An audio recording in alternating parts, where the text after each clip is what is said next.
Azi testăm mâncare de la Horn.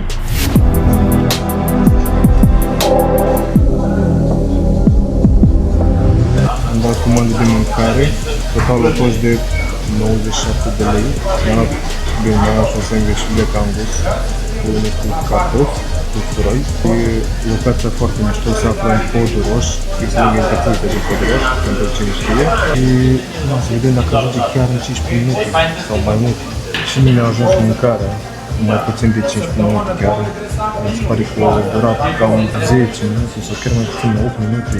Mi-am adus-o foarte rapid. Arată foarte bine. Ia uitați sandwich-ul ăsta, ce bine arată. Calitatea, e bun, e de bine, e de bine. Și cartofii ăștia, care îi gustam acum.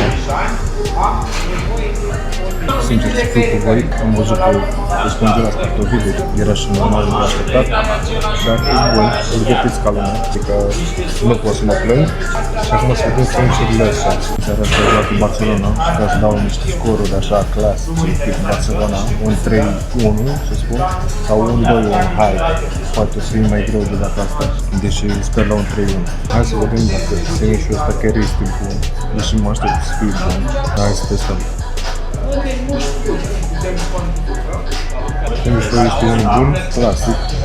Acum să vedem cu sosul ăsta. Tot nu vreau să e ceva maioneză.